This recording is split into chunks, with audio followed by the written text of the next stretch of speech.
پاکستان ٹیلی vision سے خواجہ and since کی بات کریں یا شبدیگ، جو وہ کیریکٹرائزیشن، اور ایسا لگتا ہے کہ جو آپ کا رومانس ہے لاہور کے ساتھ وہ کہیں نہ کہیں بالکل پلٹ کے آتا ہے. یہ آبزرویشنز ہیں آپ کی یا یہ جتنے کیریکٹرز تھے آپ کے آس پاس کے، کیسے، میں اگر آپ سے پوچھوں شمون، کیسے میں create آپ کو پہلی بات یہ بتاؤں کہ میں ڈرامہ لکھنا ہی نہیں چاہتا تھا. تو آغا ناصر جب مجھے ملتے جی کہتے ہیں بھائی تمہارے جو کالم ہیں ان میں ایک ڈرامہ بھی ہوتا ہے پورا، اچھا افسانہ ہوتا ہے ڈرامہ، تو تم کیوں نہیں لکھتے؟ میں کہا جی میں ہارڈر عام آدمی ہوں، مجھ سے زیادہ کام نہیں ہوتا. خیر تو میں نے کہا چلیں ایک طریقہ ہے جی، آپ میرے پیچھے کو بندہ لگا دیں جو مجھ سے زبردستی لکھوائے، روز آگے بیٹھ جائے کرے میرے پاس. آج انہوں نے ایسے کیا. سب سے پہلے میں نے ایک ڈرامہ لکھا بچوں کا. اچھا ہاں جی، مجھے نام یاد نہیں ہے، اس میں عاصم تھے اس میں. پھر میں نے ایک لکھا ڈرامہ، اس کا یہ ہوا دوسرے ڈرامے کا کہ وہ تھے ہمارے جلندری تھے جی وہ آئے، انہوں نے کہا جی کہ اس میں جو ایک کردار ہے وہ تھا دکھایا ہوا ہے، اچھا تو یہ نہیں ہونا چاہیے، یہ ختم کریں اسے. انہوں نے جو 6 قسطیں پہلے ریکارڈ تھی ساری کانٹ چانٹ کر کے ادھر ادھر کر دی. انہی دنوں میں انور مقصود کا ڈرامہ آنگن ٹیڑھا چل رہا تھا. جی پھر زیاد جلندری مرحوم وہاں گئے، اس میں ایک زنخہ دکھایا ہوا تھا. انہوں نے کہا جی یہ کاٹیں اس کو. اچھا. انہوں نے کہا جی اب تم اتنی کر چکے ہیں، سلیم اس کے ناصر بعد نے ہم بہت اس اچھا کو- رول کیا تھا. ہاں اس کے بعد ہم آہستہ آہستہ وہ سارا اسی طرح چلا. اچھا تو میرے ڈرامے کی جڑ ماری گئی. اچھا. بہرحال پھر میں نے لکھا خواجہ انسان، اور اس میں صرف میرا ہی کمال نہیں تھا بلکہ جو اس کا پروڈیوسر تھا میرا بڑا عزیز دوست ایوب خاور صاحب، ایوب خاور، اور شاعر بھی بہت اچھا، اس نے بھی بڑی محنت کی. اور یہ جو آپ نے کریکٹرز والی بات کی ہے نا، یہ میں اب اگر آپ کے اوپر کوئی لکھنا چاہوں نا، اتنی ملاقات میں ہی میں آپ مجھے کے معلوم ہے. بارے میں بہت کچھ لکھ سکتا ہوں. جی. کیونکہ یہ میری دلچسپی ہے نفسیات میں Observation. جی آبزرویشن. میں حالانکہ اندرون شہر کبھی نہیں رہا، اچھا لیکن 2 4 6 دفعہ گزرا ہوں، اندرون شہر میرے اندر آ گیا ہے. واہ. چنانچہ آپ نے دیکھے اس میں جو کریکٹر ہیں اندرون جی. شہر کے، وہ مجھے لوگ پوچھتے ہیں کہ یار تم کب رہتے رہو یہاں؟ میں نے کہا میں زندگی بھر کبھی نہیں رہا. یہ آبزرویشن ہے میری، اور الحمدللہ اس میں میں کامیاب ہوا. اور بڑی کمال کی آبزرویشن تھی وہ رے کو رے بولنا. ہاں جی ہاں. ایسا اور وہ اس میں میری اپنی کہانی بھی تھی موجود. اچھا وہ جو تھے نا اپنا علی اعجاز، جی علی اعجاز، جی. وہ میرے ابا جی تھے. اچھا کہ ان میں بھی بڑی اسی طرح کی، صرف داڑھی نہیں اس کی رکھائی تھی، لیکن باقی ان کے ساری عادتیں اسی طرح کی تھیں. تو وہ جو ایک اس میں خاتون ٹیوشن لینے آتی ہیں جواہر جی سے، جواہر جی، جی ہاں جی ہاں جی ہاں، وہ جواہر جی کا کیریکٹر آپ کا تھا. وہ میں خود ہوں. اچھا. بالکل جی. اب ہم آپ سے پوچھیں کہ وہ خاتون کون تھی؟ خاتون جی میری نہیں تھی. اچھا ٹھیک ہے. وہ پتہ نہیں کتنی تھی. صحیح صحیح. بہت عمدہ اداکارہ تھی وہ. اگلا میرا جب ڈرامہ آیا تو وہ آئے کہ جی آپ نے اگلے ڈرامے میں بھی ان کو ہیروئن لینا ہے. میں نے کہا دیکھیں بات یہ ہے کہ ہیروئن تو پچھلے ڈرامے کی عارفہ تھی، وہ تو کہانی کا رخ ایسا بدل گیا کہ یہ بن گئی ہیروئن. تو میں نے کہا میں کام دینے کو تیار ہوں، لیکن یہ کوئی گارنٹی نہیں ہے کہ یہ. اچھا آج کل تو یہ ہے نا کہ ساری قسطیں بیک وقت لے لیتے ہیں، اس زمانے میں ایسا نہیں تھا. اچھا. ہم ساتھ لکھتے ساتھ ساتھ لکھتے تھے، جو کیریکٹر نکل رہا ہے نکل رہا ہے ان کو، اس کو بناتے رہے ہیں. تو وہ پھر دوسرے میں شبدیگ میں بہت، وہ بھی بلکہ کئی دفعہ مجھے شبدیگ جو ہے نا بہت اچھا لگتا ہے کئی دفعہ. اور پھر اور اس کے علاوہ شیدہ ٹلی. میں پہلے شبدیگ کی بات کروں گا. ہاں جی. میں سب سے پہلے یہ پوچھنا چاہوں گا کہ آپ نے ڈرامے کا نام شب دیکھ کیوں رکھا؟ شب دیکھ ساری رات ہلکی آنچ پہ پکتی ہے تب صبح تک گلتی ہے، بالکل ایسے ہی ہے. تو یہی کیا ڈرامے کی تھی؟ جی بالکل. ایک تو یہ کہ اس کے سارے کریکٹرز جو ہیں آپ دیکھیں وہ کن مراحل سے گزر کے کہیں کے کہیں پہنچتے ہیں وہ. اور دوسرے یہ کہ میں کشمیری نژاد ہوں. جی ہم جانتے ہیں. اور کشمیری جو ہیں وہ شب دیکھ کے دیوانے ہیں وہ. بلکہ میرا جو سٹار جو تھے وہ کہنے لگے نہیں اب تو ڈرامہ ختم ہونے والا ہے، ہمیں شب دیکھ تو کھلائیں. پھر میں نے ان کی دعوت کی، ان کی شب دیکھ کی. تو یہ ساری چیزیں جو ہے نا اللہ کا کرم ہے. مجھ میں تو کچھ بھی نہیں تھا، جو میرے مہربان تھے انہوں نے مجھ سے لکھوایا جو بھی کیا. اور بہت کمال کا لکھوایا. ہم شفقت کی جانب جائیں گے ایک عدد گائیکی کے لیے، اور پھر میں آپ سے جو آج تھیٹر ہو رہا ہے اس پہ ضرور بات کرنا چاہوں گا. لیکن شفقت اس نشست میں آپ ہمیں اب کیا سنا رہی ہیں؟ ایک غزل ہی ماشاء اللہ.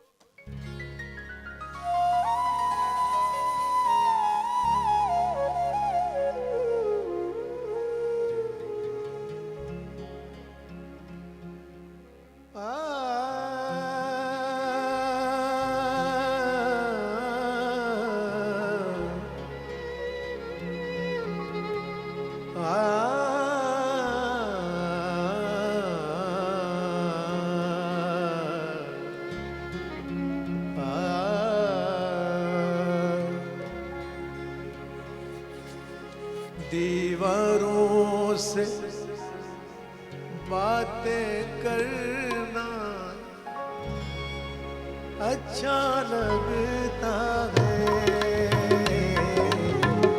دیواروں سے باتیں کرنا اچھا لگتا ہے. ہم بھی پاگل ہو جائیں ایسا لگتا ہے، دیواروں سے باتیں کرنا اچھا لگتا ہے.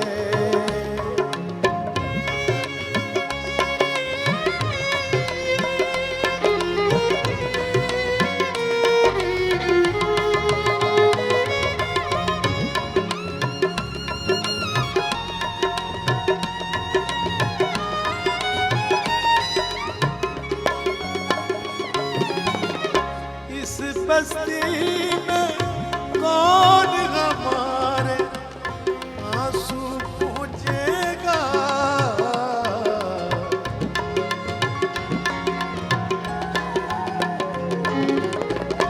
اس بستی میں کون ہمارے آنسو پہنچے گا. جس کو دیکھو اس کا دامن بھیگا لگتا ہے، جس کو دیکھو اس کا دامن بھیگا لگتا ہے.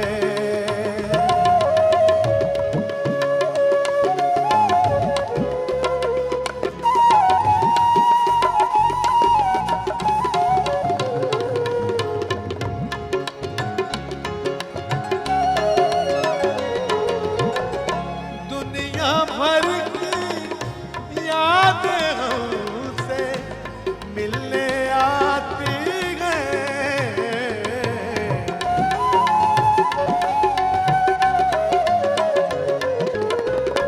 دنیا بھر کی یادیں ہم سے ملنے آتی ہیں. شام ڈھلے اس سونے گھر میں میلہ لگتا ہے، شام ڈھلے اس سونے گھر میں میلہ لگتا ہے.